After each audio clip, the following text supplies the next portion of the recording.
मैं आदरणीय वसुंधरा जी आपको बधाई देना चाहूँगा। मैं बरसों बाद आपको इस कुर्सी पर देख रहा हूँ। मैं इन दिनों में मेरे पास कोई लंबा काम नहीं, पर मैंने 1952 और 1960 के बीच में उनके द्वारा बहस किए गए इस राजस्थान की विधानसभा में उनके वक्तव्य को पढ़ा। राजस्थान टेनेंसी अधिनियम 1955 पर जो वो बोले वो पढ़ा मैंने। भू राजस्व अधिनियम 1956 पर और राजस्थान पंचायत राज अधिनियम 1957 पर। मैंने उसमें सतीश चंद्र जी को पढ़ा, नाथूराम जी को पढ़ा, मोहनलाल जी सुखाड़िया का भी उसमें देखा। मेरे समझ में नहीं आया अध्यक्ष जी, आज तो हमारे पास गूगल बाबा है, आज हमारे पास सोशल मीडिया है। उस समय किस प्रकार के रेफरेंसेस लाते थे।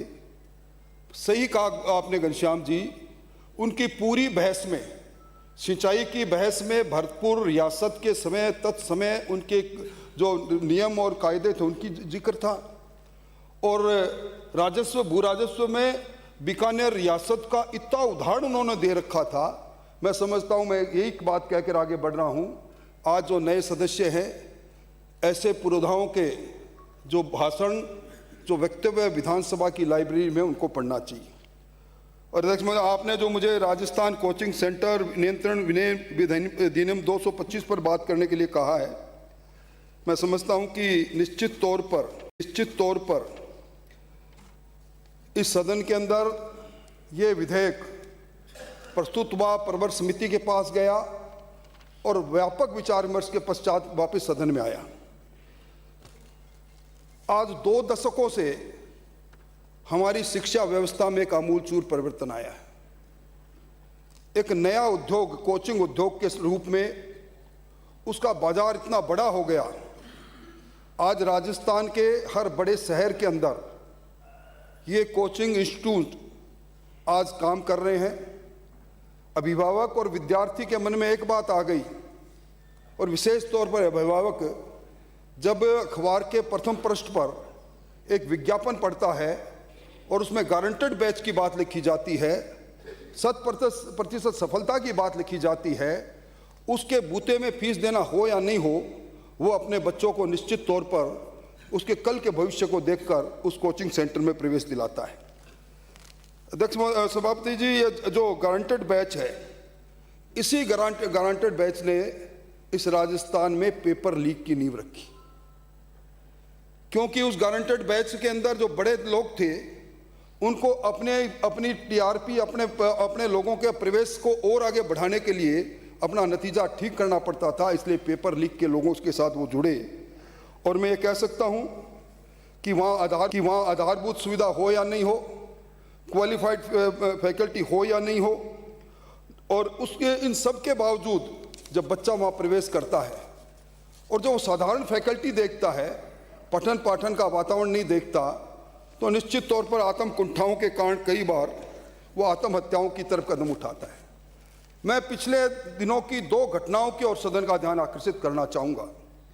22 जून 2026 को लखनऊ के अंदर एक 3 मंजिला कोचिंग सेंटर में आग लगी। बच्चे पढ़ रहे थे। उस कोचिंग सेंटर में फायर सेफ्टी का इंतजाम नहीं था। उस कोचिंग सेंटर का नक्शा विधि उत्पादित नहीं था। बच्चे बाहर निकल नहीं पाए और 15 बच्चे काल कल्पित हो गए। इसी तरह इसी 27 जुलाई को आदरणीय वसुंधरा जी, ओल्ड राजेंद्र नगर दिल्ली के अंदर बच्चे पढ़ते हैं बेसमेंट में। अचानक अतिवृष्टि से पानी आता है और पानी और बरसात का पानी तीनों मिलकर बेसमेंट में जाता है और बच्चे वहाँ से निकल नहीं पाते। 3 बच्चों की मौत होती है। अभी मैं एनसीआरबी का 2024 का आंकड़ा पढ़ रहा था।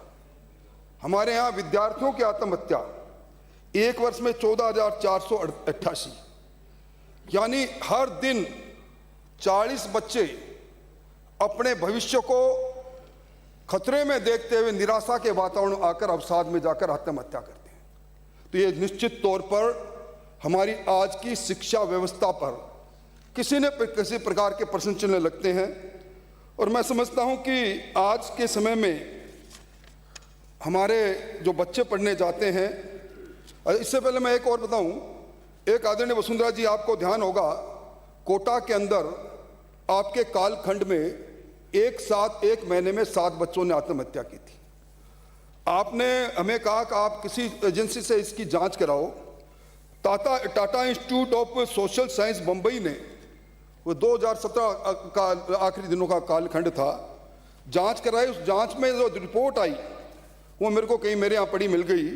उसमें लिखा था कि जो कोचिंग सेंटर में बच्चे पढ़ते हैं 70% बच्चे गंभीर मानसिक तनाव का सामना करते हैं, 40% बच्चे नींद की कमी और अवसाद जैसी समस्या से जूझते हैं, 30% बच्चे ये स्वीकार करते हैं कि उनके मन में कभी न कभी आत्महत्या का विचार आया, और 25% अभिभावक इस सामाजिक दबाव से, कर्जे की आर्थिक कमजोरी के बाद भी सामाजिक दबाव से आकर उनको बच्चों को प्रवेश कराते हैं। यह है आज के हमारे विद्यार्थियों की तस्वीर। और मैं निवेदन करूं, इन्हीं सारी बातों को देखते हुए जो सुर्खियों में सारी बात आई, माननीय सर्वोच्च न्यायालय ने अमित कुमार बनाम भारत संघ 28 जुलाई 2025 को इन सारी बातों का संज्ञान लेते हुए ये कहा कि आज आवश्यकता है कि नेशनल टास्क फोर्स बने। बच्चों की आत्महत्या और विशेष तौर पर कोचिंग सेंटर में बच्चे पढ़ने वाले बच्चों की आत्महत्या का कारण क्या है। और इसी प्रकार एक अन्य मामले में कुलदेव बनाम आंध्र प्रदेश सरकार व अन्य में फिर सुप्रीम कोर्ट बोलता है कि इन शिक्षण संस्थाओं की जवाबदेही तय करो। विद्यार्थियों के शारीरिक मानसिक स्वास्थ्य को लेकर कई प्रकार की टिप्पणियां स्वास्थ्य जब सुप्रीम कोर्ट करता है, तो उसके बाद 25 जुलाई 2025 को एक सुमोटो अब एक याचिका स्वीकार करता है राजस्थान उच्च न्यायालय। उसमें सीकर के अंदर कुछ घटना होती है और उसमें वो कहते हैं कि अब राजस्थान की सरकार को कोचिंग संस्थाओं के नियम और संचालन के लिए विद्यार्थी सुरक्षा के मानक बनाने के लिए प्रभावी नियम बनाने चाहिए। और इससे पहले 16 जनवरी 2024 को भारत सरकार भी राज्यों को लिखती है कि आप कोई ना कोई रेगुलेशन की बात करें। और लंबी बड़ी बात नहीं कहते हुए मैं एक बात कहूँगा कि आप देख रहे हैं इस बार जेईई में 11 लाख विद्यार्थी परीक्षा दी, नीट में 20 लाख ने, यूपीएससी और आरपीएससी लाखों बच्चे परीक्षा देते हैं और सफलता का प्रतिशत सैकड़ों में रहता है। और ये सारे बच्चे जब इनके अभिभावक कहते हैं कि आपको क्रैक करना है आरपीएससी यूपीएससी में, तो निश्चित तौर पर उस दबाव में आके अवसाद में आते हैं। और एक अभी बाजार अनुसंधान संस्था है IMARC, उसने 2025 के अंदर जो एक अध्ययन किया था, देश के कोचिंग सेंटर इस वक्त में 58,000 करोड़ का है ये उद्योग है, और 2034 तक बढ़कर ये हो जाएगा 1,70,000। हमारे कोटा सीकर में 5 लाख विद्यार्थी पढ़ते हैं। और मैं समझता हूँ कि ये जो पहले पेज का विज्ञापन इन विद्यार्थियों को करता है, इसलिए आज की हालात के अंदर ये राजस्थान कोचिंग सेंटर नियंत्रण विधेयक ये प्रोग्रेसिव है, क्योंकि इसके अंदर जिस प्रकार के प्रावधान रखे गए हैं, हर कोचिंग सेंटर के पंजीकरण से लेकर आधारभूत संरचनाओं से लेकर फैकल्टी से लेकर वो सारे प्रबंध किए गए हैं। और मैं समझता हूँ राजस्थान की विधानसभा ने इसमें बहुत अच्छा काम किया है। और राजस्थान की विधानसभा देश की चौथी विधानसभा है। इससे पहले बिहार में कानून बना, मणिपुर में बना, हरियाणा में बना, और विदेशों में दक्षिण कोरिया और चीन ने भी इन कोचिंग उद्योगों को जो उद्योग का रूप ले चुके हैं, इनको नियंत्रण करने के लिए कानून बनाया। ये प्रोग्रेसिव कानून है। इसमें जिन लोगों की मैंने डिबेट पढ़ी, प्रतिपक्ष के नेता सही सबके बड़े सकारात्मक विचार मैंने पढ़े थे, इन सबको भी धन्यवाद और बहुत बहुत धन्यवाद।